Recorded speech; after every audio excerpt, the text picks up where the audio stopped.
Bapa, Putra, dan Roh Kudus. Amin. Allah Bapa yang penuh kasih. Kami bersyukur dan berterima kasih.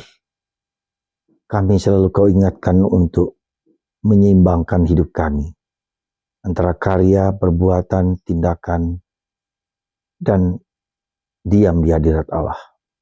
Bantu kami ya Bapa untuk bisa memanfaatkan kedua tindakan perbuatan ini menjadi suatu kekuatan yang berasal daripada-Mu dan mendengarkan kehendak-Mu.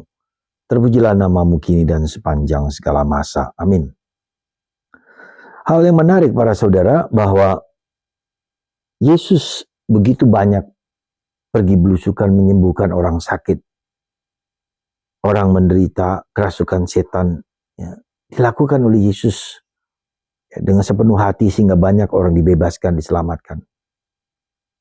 Tetapi ternyata Tuhan tidak selalu memenuhi apa yang kita butuhkan.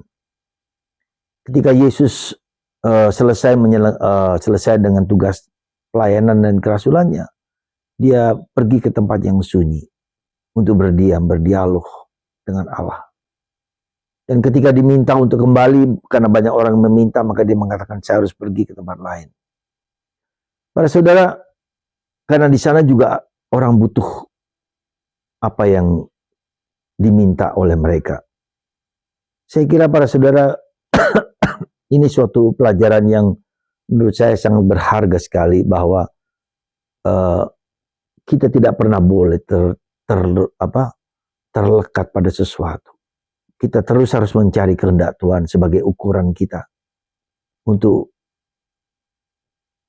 berbahagia dan menyumbangkan sesuatu yang bermanfaat bagi orang lain. Ya. Itulah yang terjadi pada Yesus, maka Yesus tidak mengikuti apa yang diminta orang karena orang yang mencari dia untuk disembuhkan. Tetapi Yesus mengatakan pergi ke tempat lain. Karena itulah yang dikehendaki Tuhan. Di tempat lain pun aku harus bekerja. Saudara, sejujurnya ini pula yang menjadi tanggung jawab kami sebagai pastor, sebagai umat Allah. Yaitu kehendak Tuhan yang pertama-tama harus menjadi makanan kita. Ya, meskipun nampaknya secara manusiawi seolah-olah Yesus menolak untuk melakukan perbuatan-perbuatan mujizat, tapi dia kehendak Tuhanlah yang paling utama.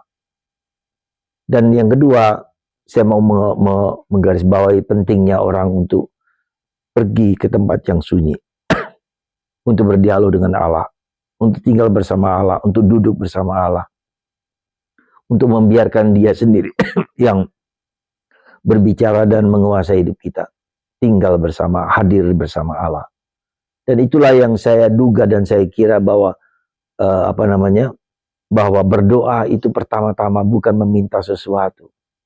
Doa itu pertama-tama bukan seolah-olah mengatur Tuhan untuk hidupku. Doa pertama-tama adalah hadir di hadapan Tuhan, tenang di hadapan Tuhan, dan mengizinkan Tuhan berbicara. Seperti seorang sahabat, seperti seorang kekasih yang duduk diam, mendengarkan satu sama lain, mendengarkan dengan hati.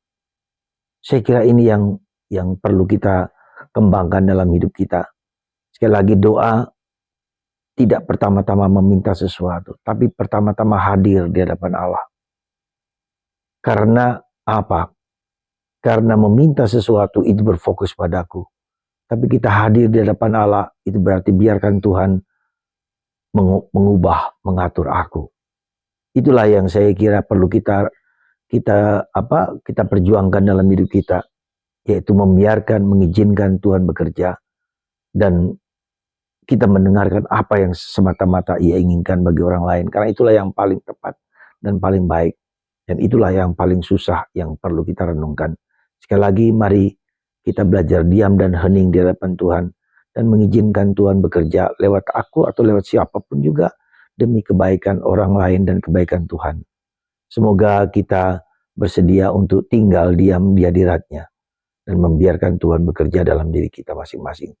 Berkat Tuhan atas kita semua, dan semoga kita diberkati oleh kehadiran Paulus di tengah-tengah kita, dan kita disembuhkan sesuai dengan permintaan dan permohonan kita, Karena Tuhan Yesus melakukan segala-galanya untuk kita dan bangsa kita. Terima kasih Yesus, terima kasih Bunda Maria, terima kasih Santo Yosef, terima kasih Papa Paus kami yang sedang ada di Indonesia. Berkatilah kami semua ya Bapa, dalam nama Bapa, Putra, dan Roh Kudus. Amin.